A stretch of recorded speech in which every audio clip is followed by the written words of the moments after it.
Perencanaan perjalanan.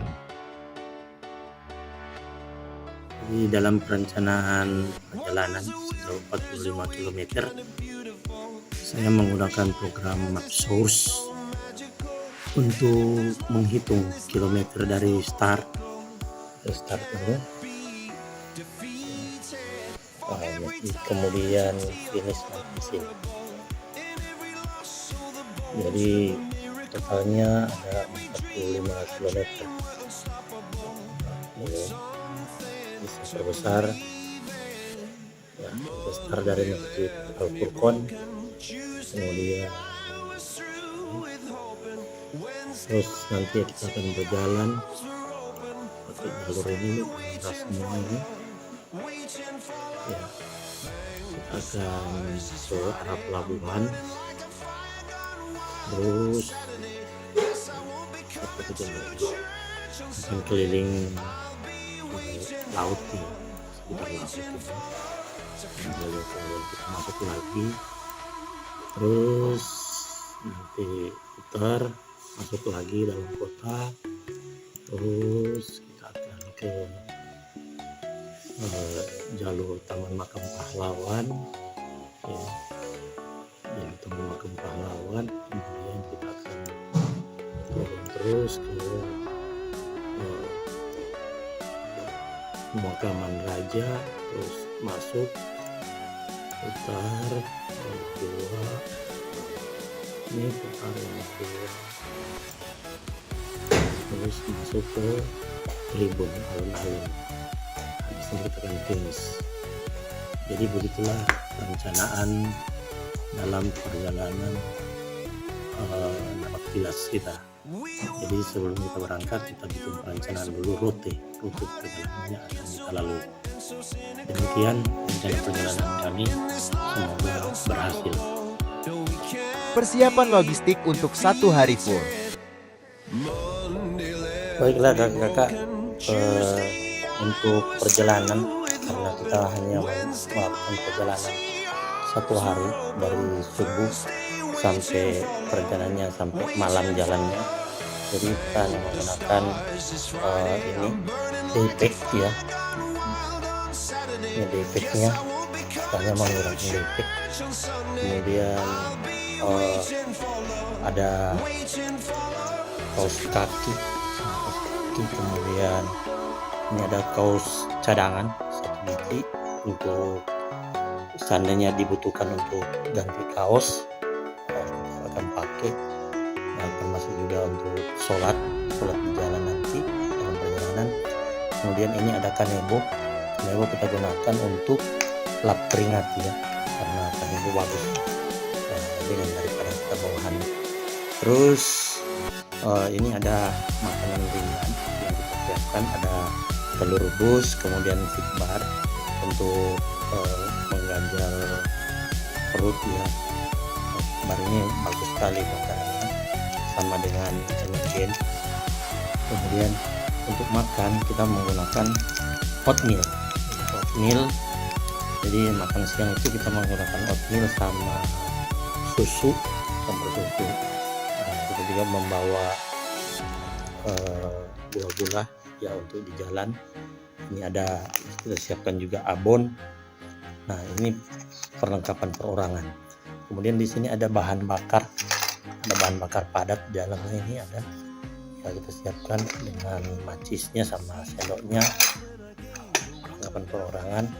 Terus ini ada belanga kecil ya, belanga kecil untuk rebus air, karena dalam manajemen istirahatnya kami hanya ada 1 kali istirahat yang agak panjang, 1 jam kurang lebih, itu di daerah di masjid karena mau sholat juga, jadi kesempatan untuk makan siang.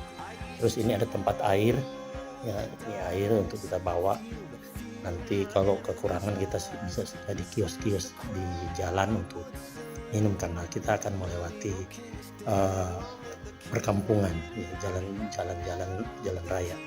Terus ini ada obat-obatan sederhana yang kita bawa, seperti ini untuk star nanti kita minum vitamin sama Viton.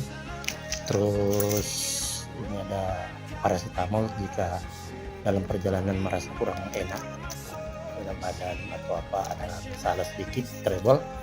Terus ini juga ada minyak tawon. Minyak tawon ini kita gunakan untuk seandainya pegal-pegal kaki atau ada sedikit kram kaki. Terus ini ada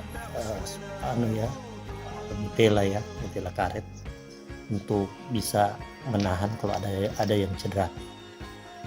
Terus karena perjalanannya siang, maka kita lengkapi dengan kacamata perjalanan untuk menghindari paparan sinar ultraviolet langsung ke mata.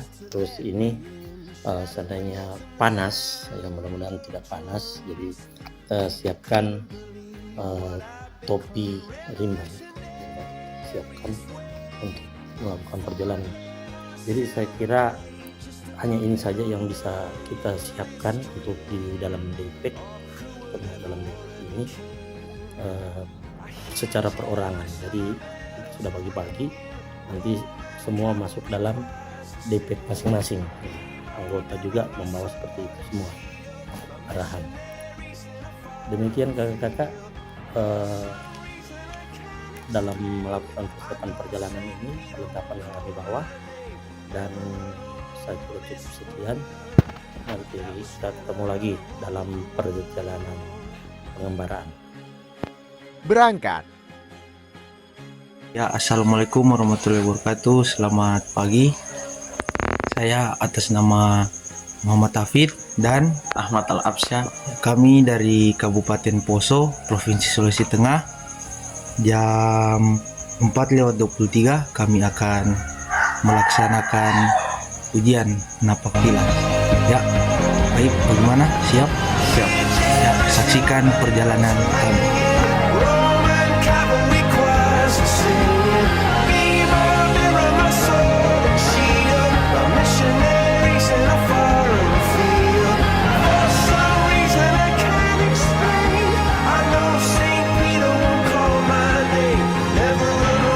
Assalamualaikum warahmatullahi wabarakatuh. Baik, kita berjalan sudah sejauh kurang lebih 6 km. Ya, masih ada beberapa kilo yang harus kita tempuh lagi. Oke, kita semangat. Semangat. Tim 2 melakukan pemanasan.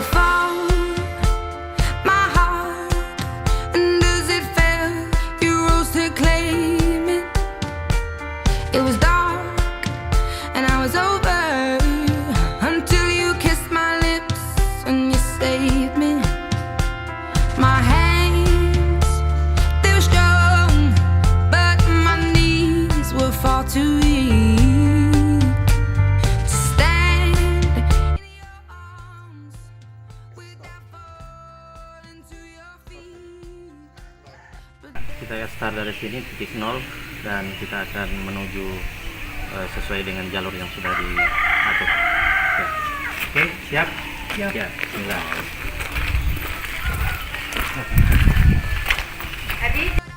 Ya, ini kami berjalan ke Wape. Kita berjuang sampai titik darah terakhir. Ya.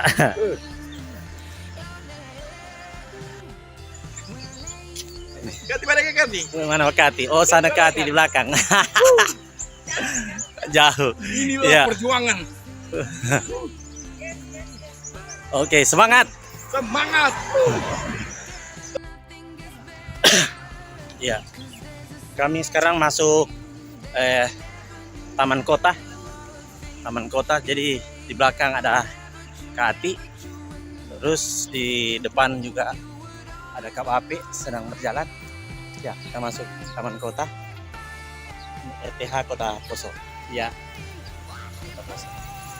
Oke. Ya, Kota Poso. Ya, jam 6 lewat 13 menit apa 14 menit nih. Ya. Kita akan tetap lanjut. Halo guys, kami sudah berjalan kurang lebih 10 km. Ya, 10 km lah. Ya, mungkin karena kita berjalan sudah 10 km, Ya kita akan istirahat di sini kayaknya ya. Berhubungan dengan pinggir pantai, terus cuacanya juga bagus, mungkin kita istirahat sejenak di sini untuk memulihkan tenaga. Ya setelah itu kita akan lanjut. Oke, tetap semangat. Kita sudah sampai di jembatan Poso.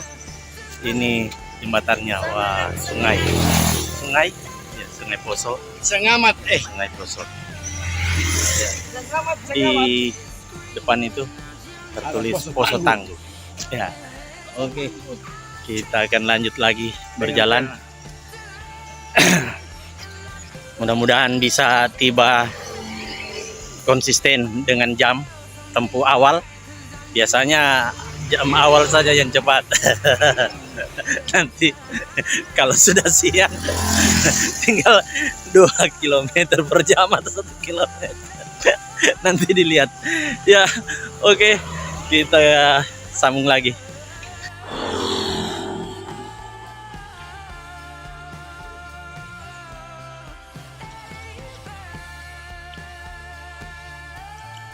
Ini juga rumah peninggalan Belanda ya, masih utuh, masih terawat di daerah, memasuki daerah pelabuhan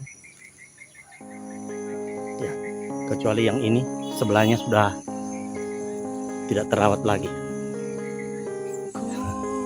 Ini sudah hancur akibat gempa dulu dari Palu. Akibatnya di sini masuk juga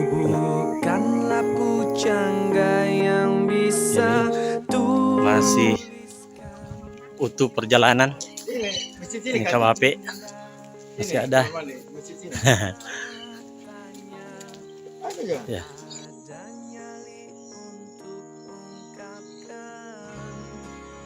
Jadi guys, kita sudah masuk di kilometer 12. Semangat, semangat, semangat. Selamat pagi kawan-kawanku sekalian. Kami sudah menempuh jarak sekitar 16 km ya. Sekitar 16 km mungkin. Ya, kita akan mencari tempat beristirahat karena sudah sejauh ini tenaga kita cukup terkuras ya. Tetap semangat, jangan pantang menyerah. Semangat, semangat, Lokasakti.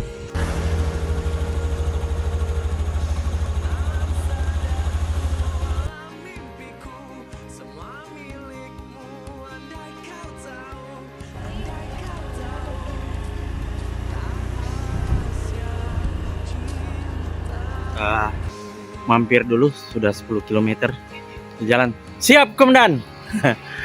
Sudah 10 km ini. Napak tilas. Baru 10 kilo ini, mau 45. Ya, istirahat sejenak. Manajemen perjalanan 10 kilo harus istirahat sedikit untuk ya. Pas sudah jam 7. Jam 7 berapa ini kan? Jam 7.30. Ya, bisa istirahat sejenak. Yang mau makan silakan makan, minum mau kaki silakan.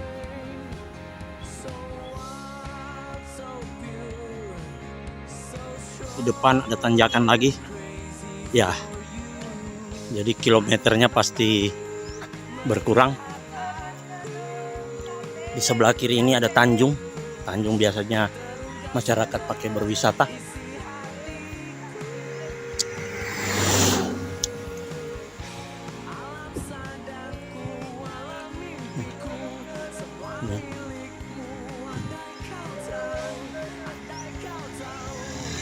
Ya.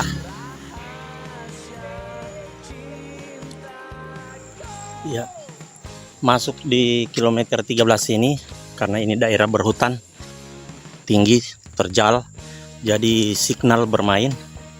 Jadi mohon maaf kalau dalam jalurnya seperti ada yang putus-putus. Nah, karena daerahnya seperti ini, semua tebing ya, kita ada di pesisir dekat laut, jauh, dan pemukiman terbatas, hanya 1-2 rumah saja yang di pinggir-pinggir laut. Jadi jalannya juga tidak ramai. Kita berada di Dusun Kalamalea. Ini Kampung Bahari Nusantara Pangkalan TNI. Ya.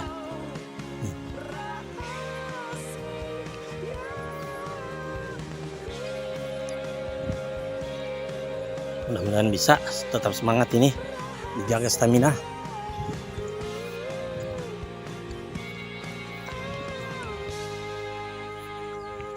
Jalur landai sepi, bisa dipercepat perjalanan sambil jogging-jogging sedikit. Jogging-jogging sedikit supaya agak persingkat waktu.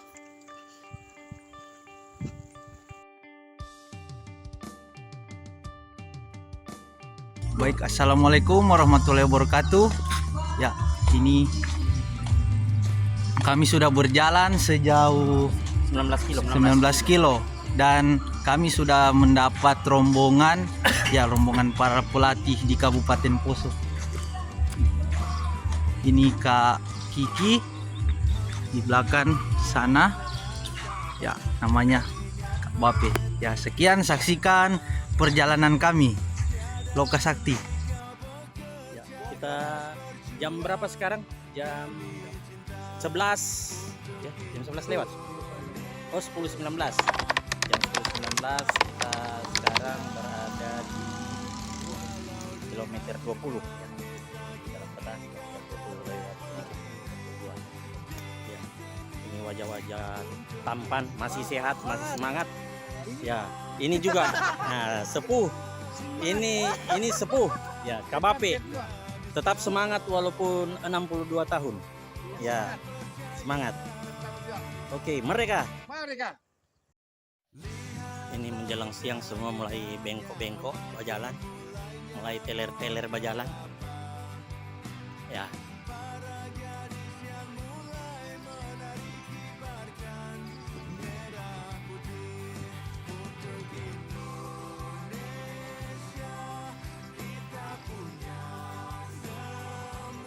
Kilometer berapa ini? 22 ya? Kilometer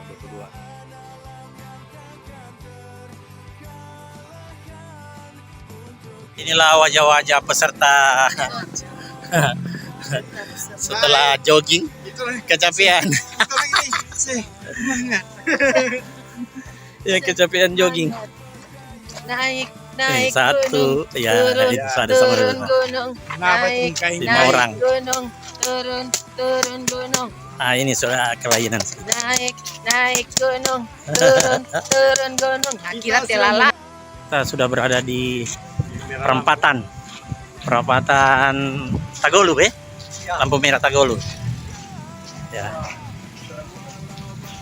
Kecapean habis lari-lari. Ya. Masuk arah Poso kembali ya,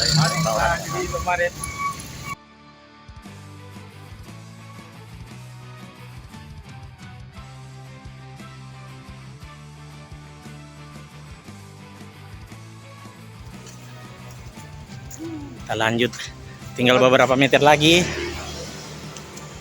sampai di tribun. Inilah perjuangan Walau Ini tribun sudah terlihat, ini tribun semangat segini.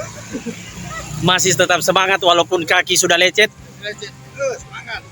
Kaki lecet, sepatu diseret, kerongkongan haus dahaga, siap turut perintah. Ya, kita akan mendekat ke tribun. 3 berapa detik lagi? Finish. Kau menjanjikan finish. Mana ini? Mana Kak Bape? Masih ada suara Kak Bape? Finish. Oh, masih ada. Masih Ini? ada. Ya. Min Kati, karena Kati tadi sudah pamitan di kilometer 45. Kati sudah pamitan di kilometer 45 karena ada urusan kedukaan. Ya. Ya, sini sih kita finish ya. Ya. Ini kita finish. Ini tribun. Ah. Oke. Ya. Salam Lokasakti.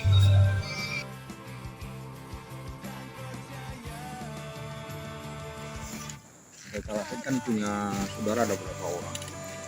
Ya. Cuma dia sendiri yang laki-laki. Saya Talasa ini nama sebenarnya dia Ndua. Cuma Iya, di dalam sejarah Belanda dikenal dengan Kalasa. Kalasa. Kalasa. Kemudian kira begitu. Iya. Mungkin ada tambahan lagi dari Kak Ati mungkin yang mau dianu ke Bape. Ya, saya kira sudah pas. Nah, pas sudah salah satu tokoh loh. Cara dari turunan raja ya Majelis ini. Nah, alhamdulillah saya bisa menyampaikan apa yang kita butuhkan. Saya tertarik dengan sistem sosial pada saat itu, pergaulan. Iya. Karena tentunya masyarakat yang masih sedikit, pola pernikahan Iya. yang kalau sekarang tentunya kalau kita lihat zaman dulu kan masih sedikit orang itu, Iya. sehingga boleh dikata saudara-saudara bersatu pun bisa Iya. menikah, walaupun sebenarnya secara sosiologis itu incest Iya, namanya, incest, toh dilarang. Tapi kira-kira bagaimana pada saat itu, memang adat apa itu belum Tidak, kalau menurut adat orang Poso itu perkawinan sepupu itu dilarang. dari dulu ya sudah Dari ada. dulu, ya. Kemudian kalau sepupu 2 kali itu juga dilarang. Kalau sepupu 3 kali itu Baru boleh. diizinkan. Nah, cuma masalahnya biasa terjadi yang seperti yang kita tidak kehendaki. Misalnya ada yang memaksakan diri untuk menikah secara di luar yang ketentuan yang diatur itu ada biasanya ada yang misalnya saya dengan ibu saudara sepupu itu ya karena coba aku mau harus kawin. Nah, itu harus ada adat yang diberlakukan yang disebut Owosibuyu. Owosibuyu itu sebagai jalan untuk bisa kawin. 1 ekor kerbau itu dikasih. Semacam dendanya apa begitu? Iya, yang ibu. harus diberikan. Ada bihu. Owosibuyu itu berarti kita harus memberikan 1 ekor kerbau baru bisa kita menikah ini. Untuk melangkah. Nah, kalau tidak Izinnya. itu tidak bisa. Jadi seperti itu. Bukan barangkali tidak ada aturan waktu itu. Ada aturan yang sudah ditetapkan oleh orang tua karena adat itu apa istilahnya ke orang Poso bilang tumpunya uang kabosenya. Artinya adat ini yang memiliki yang atur pos-pos waktu itu uang kabosenya atur. Pemimpin. Iya. Jadi seperti itu.